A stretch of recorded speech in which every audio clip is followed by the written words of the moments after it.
everybody. Welcome to the podcast. Hello, Mike. Hey, Mike. Good to see you. It's good to be seen, man. Yeah, it is. Hey, thank you, Chase. Wow. Thank you, Clapping Chase. Our studio audience. Yeah. Right. So I just want to point out we have a guest today that isn't normally on the podcast with us. Like we have our regular people that we rotate in, but Emmeline Gray is with us today. Yay. Emmeline, it's good to have you. Way to go, Emmeline. Thank you. And so when you woke up this morning, did you think, I'm going to be on the podcast today? No, but I'm really glad I took good notes yesterday. We are too, actually. You're going to carry this podcast. It's going to be I great. don't know. Yeah. So we're coming off of Super Bowl weekend. Mm-hmm. You know, Super Bowl and the Olympics. So like it's But is a it lot- really lot the going on. Olympics? What? Is this a hot take? What do you mean? Oh, okay. Do you not like the Winter wow. Olympics? I'm just No one gives a hot nanny, hoot nanny, nanny. Nanny? a hot what dog nanny? about these Winter Olympics. Oh, boy. Why? I do. Well, I like the Winter Olympics. I learned that I could, this is so dumb, I could record on DirecTV like, you know, you could with a Yeah. VCR. I like forget that that's possible. So I recorded all the figure skating from yesterday. So I will be so you enjoy watching that, kind that of tonight. thing. Yeah. Wow. You know, maybe, I guess It might be girly, but could be. I also really enjoy like the snowboarding like flips and Oh, yeah. stuff too. Like Which that's is also really girly. Downhill skiing. I don't feel like that's girly. No, I thought that was great. But like they were like, hey, stay tuned for ice dancing. And I'm like, no, I will not. Or Matter of curling. fact, I will Curling. not stay. Curling, I can Curling. get behind, Yeah. actually. Curling's the greatest event they I offer. think it's my favorite Winter Olympic event, other than the dudes and the girls who ski and shoot Shoot, stuff. I was going to say the same thing. yeah. I'm like, dude, I can get behind that. They only need to add a deer at about 1,000 yards. Because That is so if funny. your heart is pumping and you can shoot a deer that far away on skis, They- then I think My they're only- thought is like, if I'm going to recruit anybody for post-apocalyptic living, it's That those person. people. That guy. the Oh, ice we can dancers, move. not so much. Right. Uh-huh. And The I guy think they're- shooting from the skis, I I'm think they're only shooting pellets, right? Like it's like it's just Yeah. like a pellet gun. Yeah, I think it's like a 22. don't take it away. caliber. I wanted to be a 30-06. That would have been awesome. Yeah. So anyway, but yeah, so I thought, man, and it's all on NBC, like the Olympics Yeah. and Super Bowl. They're Yeah. like hoarding all the big events. Right. Yeah. I But got that legacy money to pay for it. Big dollars. all right. So have any their ice dancing. any Super Bowl parties last night? Yeah, it was great. I know you said you kind of ate like garbage. So I ate like I was a garbage pail, and it was amazing. So I've been on this kind of clean eating journey, and I typically don't. And so when I go off the wagon, I go all the way off, and all the desserts were there, and they were all fantastic. It was great. But two things of note: I love to cook, particularly on my smoker, and I did a Boston butt during church yesterday. Really, it was kind of late into the night, Saturday night into Sunday, and I woke up and the pellets were low, and so I was like, "Oh, I'll just put more pellets in." Don't at me because I'm using an easy bake oven, but still, right? So it's great. So while I'm at church, it fails, but I don't have it hooked up to Wi-Fi, so I don't get the notification on my phone. So I get home, Boston butt is smoked, so it's done. I give it to the dogs. They're very happy. So then we decide to do chicken wings. And so we're doing chicken wings low and slow for about 2.5 hours. They look perfect. I'm like, I'm going to crisp them up. So I crank it up from 225 to 450. And I don't know if you have a pellet grill, but if you crank it up to 450, that thing gets hot. Yeah. And after the 2.5 hours of chicken fat rolling down, I turn around and that thing is on fire. On fire. And all the dudes that were there were like, you need some help? I'm like, yeah, I need some help. Let's get these chicken wings off. So we saved most of the chicken wings, but we offered a couple up as burnt offerings unto the Lord. So all that to say, I ate like trash and I cooked like trash. But Oh, wow. I ate. very I thankful ate the Patriots awfully as didn't well, win. So and There you felt horrible last night. Like I got to the end of the day, the game was over, and I was like, why did I eat like that? That was terrible. But today's a new day. speaking of games, like it was It's a defensive game. Yeah. it was not very exciting. The most field goals The, ever. the highest in a score Super was Bowl. the field goal kick. Yeah. Uh-huh. So way to go. Yeah. So Gotta love it, right? Let's turn our attention back to ice dancing. yeah. So all right. So yesterday you covered the remainder of chapter 5 in Ecclesiastes. But you also like skipped to chapter 6, and we read chapter 6 in its entirety. Fast. Yeah, so that wasn't a part of your original sermon plan, right? Well, it was no, not a part of the plan. It was certainly part of the sermon yesterday. But originally we had planned 13 weeks for the sermon series. And then because there's something that we're going to do as a church as we get closer to Easter that we wanted to leverage an entire Sunday morning for, we had to find a way to maybe compress some of the text. And in theory, it was compressed here. Like, oh, it'll be fine because they're kind of the same subject matter. And then once I start writing it, I'm like, ooh, I wish I wouldn't have compressed these. Right. And so, in essence, like if being honest, vulnerable, transparent, all the things, I wrote a sermon for all of the rest of chapter 5, and I thought I got a whole chapter 6 to go. That fits here. So we read it and then added some stuff along with it. So if I had to do it again, I'd probably add 6 as a whole sermon in itself. But that's not what we did. So we're going to keep rolling. Yeah. There you go. It was great. Well, you started. So you started the chapter. We started in chapter 5, verse 8, and you spent some time talking about just the not putting our trust in government systems and leaders and things like that, and not being surprised when we're let down by those things. And I think, given the state of maybe our country and that seems like a really relevant thing for us to be reminded of. And so how do we know the difference maybe, or what's the balance between like being outraged, maybe appropriately, when something's done or that is disappointing to us or whatever, but also not being like naive and surprised by that? That's a great question. What would you guys say? Yeah, that's a difficult question. Like, where do you draw the line in anger versus I'm going to use the word dissatisfaction. That's fair. In naming and calling out, and I think we probably do a poor job of that, of just going, hey, that's not right. We have a tendency to go all the way, like, or nothing, right? We swing between those. And I think the other question of that is to not be surprised. It goes back to our understanding of the heart of man. Right. Like, to Solomon's point, there is no one on this planet that's going to satisfy. There's no one that's going to fully rescue. There's no one that's going to be the hero.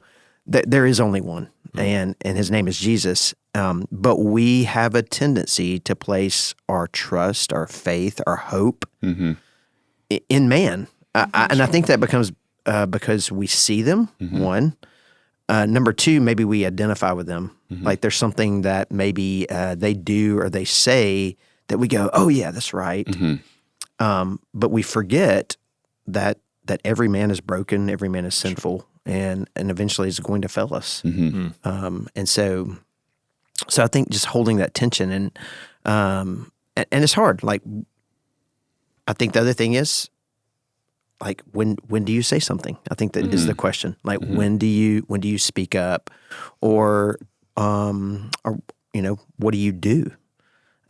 We've been down this journey before. Like, at what time do you see oppression and not only speak out against it, but act against it? That's right. And I think that's a really really hard tension. And I think it comes back to maybe something we're going to talk about later, and that's wisdom. Yeah. Of really balancing out and seeking the Lord, of going, hey, is this right? Is this good? Is this evil? And so I think you need to be mindful. You need to be discerning, thoughtful, all those things. And so I think we also have a tendency to be rash and impulsive, which I think is part of what Solomon kind of warns us against too. Is like we shouldn't have this impulsive nature, but to be thoughtful and mindful of how we act and how we speak out, how we live. And so I don't know. That's just a little bit of That's a great answer. commentary. I don't know. Yeah. I was thinking about how, I think you said this yesterday, like, we can't expect the world to, like, be perfect and to act in the way that we think it should as believers. Like, the world is lost. Yeah. And I think about, like, Romans 8, where it talks about, like, all of creation is groaning and waiting, and, like, we're groaning because we're waiting for a perfect creation and for restoration that comes through Jesus. And, like, I feel like it's hard sometimes living in a country that's so different from, like, Rome at the time where, like, Paul's writing, like, he's giving instruction, but he's not giving instruction on what to do when you have voting rights and you can like make your opinion heard. But I think like I was just thinking about how the Christians in that time did do something against like the evils that were happening, especially like with the orphans and the widows. And like during that time, people would just take their babies and they didn't want them and they would just go put them in the woods and they would die from exposure and, you know, but they like made an effort to stop that. That's and right. even like it wasn't them getting up and telling everyone to stop doing that and that they're wrong. And they didn't like necessarily respond with anger, but they had an action that like helped. That's right. So I don't like not exactly the same thing, but I do think that we're called to obviously act against the injustice that's happening, but also like know that there's no way to completely stop it. That's and right. all we can do is just be obedient to what the Lord says is right. So Yeah, if we're not careful, like to your point, not only will we look to someone else to be the hero, we'll begin to think that we are the hero. Yeah. Like that. Yeah. There's a Both of those are both of like those that's that pendulum that has to swing, and I think for us to remember, and what I think is kind of cool about how Solomon is the one making these comments is he's saying, you know, don't be surprised when you look at your hired officials or your elected officials or those in power over you, and know that's, you know, the watchers are watching them. And when I originally read this, I was like, wait, is he talking about the watchers? Like, is this the Nephilim? Is this the? I was like, no, not at all. Like, it's just the idea that everybody has a boss here, and it goes up. He's the head boss. Yeah. Like when he writes this, he is. There's nobody over him. He is the king of Israel, and at the time, the most wealthy and the most prosperous and the most armed out of anybody. Yeah. So, I mean, who holds the sword holds the rules. Yeah. And so he's the guy saying, this wasn't how it was supposed to be. And if we look back in history, he's the third king of Israel. And so 3 kings ago, prior to Samuel or Saul becoming king, first king, like essentially God says, you don't need a king. Like this isn't your design. Yeah. Your design is to trust me. But if you want it, this is going to be what happens. Yeah. And he's saying, look, this is why. Like, we're not far removed from it. And I'm telling you, this is the way so don't be surprised at it. Certainly be upset, outraged. And I think to your point, Emlyn, what I love about how the Lord in his word and the people that he used, I think that we have a clear picture in all of Scripture, Old Testament and New, that we are always to speak out against injustices, but only after we've acted out against injustices. And not in the sense of holding a picket sign, and not that that's good or bad, but if there's a baby who's hungry, before we start making laws to say no more hungry babies or you can't drop your baby off, if you're not holding that baby and making them not hungry, then really we have no voice yet. But if we're the people who run to that baby or to care for that mother who's struggling or figure out the other injustices, if we're not in the mess, if we haven't run to the hurting, we have no right to speak up. Yeah. But I think once you do that, you have every right to speak up, and I think you have a platform to speak from as well. It's good answers. It's because Emlyn's in here. She brought it. Emily. All right. Go. So the next part of the chapter, it really talks about just kind of the love of money, and we talked about how the person who loves money is never really satisfied, and and you actually we've got a lot of flu going around right now, and so but you introduced a new affliction yesterday, affluenza. And the great. It was great. Yeah, I thought that was great. And so I guess the question is, why doesn't more money lead to more peace? I mean, we see here that Solomon says, hey, the person who has more and loves money, they're not becoming more peaceful in that. They're probably ones that are losing sleep, and they're filled with anxiety. So. Which leads to another question that I think you brought up, came up maybe in your life group yesterday. But why, or would we trade like a posh lifestyle for something that's less stressful? It was around the idea of how do I know my standard of living is too much? And so in the group you're talking with, this is college students, which that's I thought, important. wow, that's a great question. and which led us down all kinds of trails from careers to what is right, what's good, is it okay to have nice things? Like there's all kinds of questions in that, and I think two people brought up two different ideas. One was, well, when everything I do is centered on me, like I want to fulfill my wants, my desires. This is what I want to do. This is how I want to live. Like there's a selfish nature when it's all about me. That should be a warning sign. Number two is when I've lost kingdom focus. And so when I'm saying I want all this stuff and I don't have a mindset of, hey, if I have these things, I want to hold them loosely and for the kingdom. So whatever I have should be leveraged for the kingdom, that kind of idea. And so we just begin to do case scenarios of like, let's put that through, like, is it okay to want nice clothes? Is it okay to want a nice vehicle? And so how do you know when that's going off the rails, and how do you know when it's good and right? And it came back around to this whole idea of, we often, even as believers, we want to know, tell me what's right, tell me what's wrong. It would be easier. Tell me what's good, tell me what's evil. Like I want to avoid the evil, I want to run toward what is good. Right. Well, a lot of the Bible is unclear on like, what should your standard of living be, right? And I think it calls us to a different posture, and that is, how do we live wisely, and how do we think kingdom minded? Because in the pursuit of wisdom, if it's sought in the right place, James tells us, if we lack wisdom, to come to God, who's freely giving it, right? And so, in our pursuit of wisdom, what the Bible teaches us is we should pursue God. Yeah. So in the pursuit of God, now in that pursuit, I'm beginning to weigh out and discern what is good, what is right, what is humble, so I begin to put all of these pieces together. And I think that's, if we just come back to a rule of like, hey, this is good, this is evil, then we actually may not pursue God Right. in the seeking of that answer. Yeah. Right.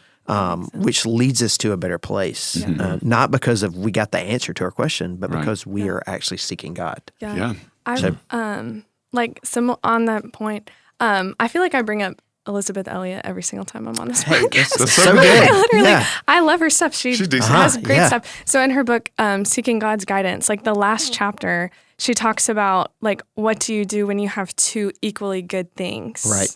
And like, how do you decide which one's good? Like, how do you seek God's guidance when you have two equally good things and you can't decide between them, basically?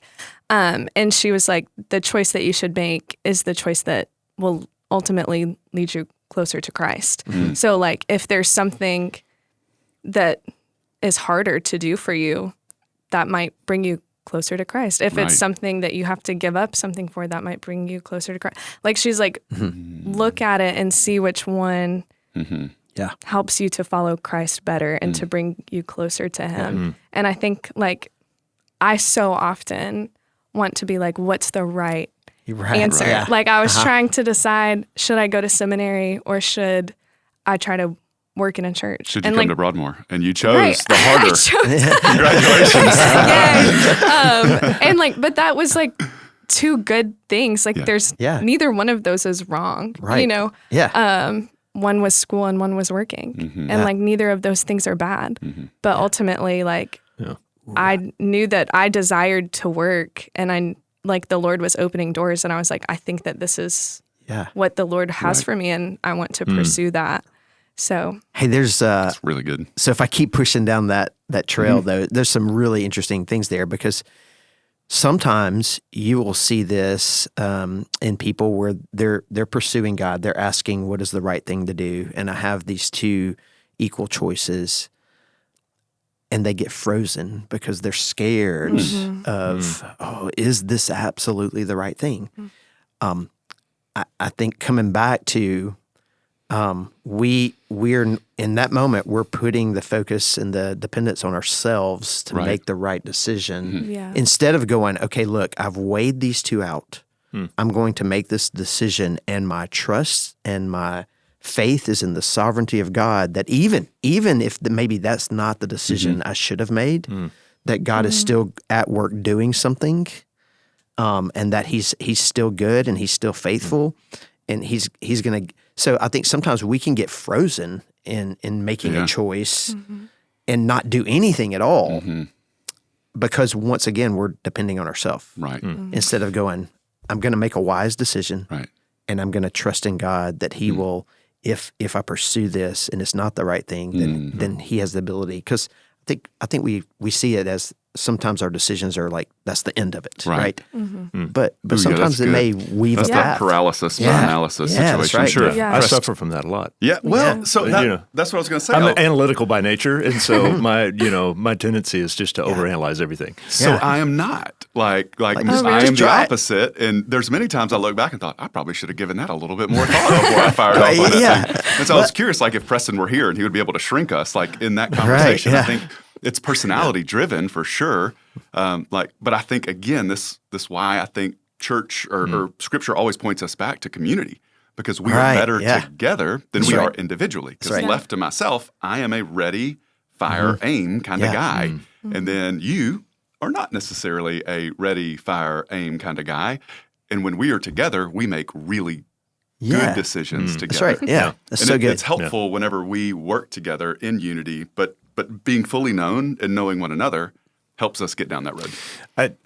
I resonate with this conversation so much because and we talked about it in our life group yesterday as well. The idea that we do want the sort of, I guess, the lazy man version or the quick fix. It's like if it's clearly right or clearly wrong, Yeah. just let's live there, and that's easy. But so much what makes this so difficult is so much of it is it's so nuanced. I mean, it's and it has more to do with matters of the heart and That's right. and how do you discern your motive in these things, and that you've got to do the hard work to live with it and to I was thinking about I heard a guy talking about the subtleties. He was talking about grinding coffee, and you read on the package and it says it has notes of cherry and all these different things, and he's like, to be honest with you, when I started drinking coffee, it's like I couldn't discern any of that. It's like it just tastes like coffee. And he said it's only over time, as I spent time tasting and living with it, and over time, I began to develop a taste, and I could discern these subtle notes. And he said, and the same is true of our spiritual life and our prayer life, and it's only with time and just careful sitting with God and really allowing His Spirit to search us that we begin to discern the motives maybe behind some of these decisions we make. Yeah. How do we know when we've crossed over from just having money into like loving money, Right. and that becomes a spiritually destructive thing for us. That's right. And going back to the question, Sean, I'd like for you to answer the question that, if you can, that we originally asked. Like where we live is really affluent, full of the affluenza. But how do you know when enough is too much, or what you have is too much, or how do you know that your standard of living, particularly for a college student, as they're beginning to build this foundation of a life, That's like what's the target? Where do we go to? Because as an adult, as a 43-year-old, I think I'm an adult, as a 43-year-old, like looking back, I remember being 18, and I think well-intentioned, but like my goal was to move to Africa, to live in a dirt hut, to preach the gospel, die and be forgotten, right? The Zinzendorf quote. And now I'm like, you know what? I kind of like my house. I kind of like the fact that, it's got air conditioning and it's heated. And I can look at my house and think, goodness gracious, from what I lived in growing up, where I even lived at 18, this is posh. But then I can also, comparison's the thief of joy, I can literally look at my neighbors to my right, left, and in front and think, my house is the smallest house in the neighborhood. Everybody else has a monster house. Look at the cars that they drive. Like, it can get strange real fast. Yeah, absolutely. What wisdom did you give them? So I think we trekked down a couple of different roads. Like one is, if I ever get to a point that I'm not willing to give something up to be obedient to what God's called me to. Like that shows that my heart is now placed on that object or that thing more so than God himself. So I think the question is, am I willing to say, hey, I can live without this? And when we get to a point that we go, man, I can't live without that. Absolutely not. Right. And I think we have to be honest about that. Like, I think another one was just coming back to am I willing to leverage it for the kingdom? In other words, I have this thing, whatever, name it. Let's say a car, whatever, and I'm not willing to give somebody a ride to church. I'm not like I don't want people in my car. I don't want I'm going to take care of it. I'm the only one that can drive it. Like I get so self-centered in I've got to maintain and uphold and upkeep this thing only for my pleasure. When we get to a spot that is only about that and it's not held to say, hey, God, however you want to use this, however I can use this, I think there's something there. Living open-handed. That's good. Living open-handed. Once again, we ended up in this strange conversation of well, if you see that guy that drives in and he's got the really nice new truck and it's outfitted with everything, and is that guy really? And I was like, whoa, hold on, whoa. What if that is something that guy loves doing and he enjoys it and he's wise in his savings and he's giving and he's serving and he's being obedient to what God's called him to? Like, we got to be careful that we don't look at somebody and go, well, they have nice things, they must not love God. Right. Like that actually may indicate that there's something in our heart that's desiring that. Right. That's saying, hey, we covet money and we covet what others have. Like there's a whole thing there that goes back to Old Testament, And so I think in those instances we have to be wise. Am I content with what God has given me? Am I wisely managing what God has given me? And am I holding it loosely and with humility for the purpose of God, for the glory of God? I think those are the questions. Am I willing to sacrifice it at any moment? Then I think those are questions that we need to wrestle with and ask to really kind of test our hearts. Right. Or do we value, or we treasure the things of this world? And I think, is this going to matter in eternity? Because we spent some time in Matthew 6, so don't lay up for yourselves treasures on earth. Yeah. Right? But where moth and rust destroy and where thieves break in and steal, but lay up for yourselves treasures in heaven where neither moth nor rust destroy and where thieves do not break in and steal. For where your treasure is, there your heart will be also.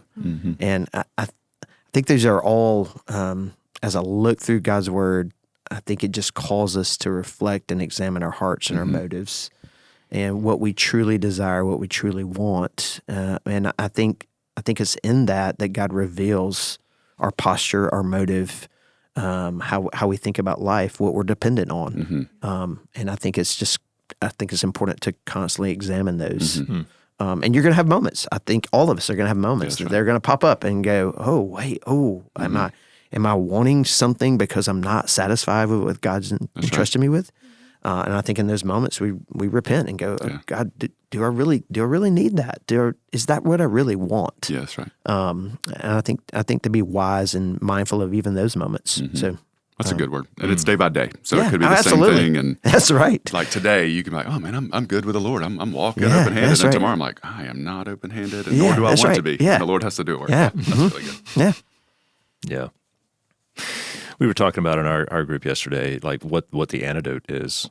I mean, what if we examine ourselves and we find that we are lovers of money, or or we're living in a perpetual state of discontent, and just not content with the things that God's given us.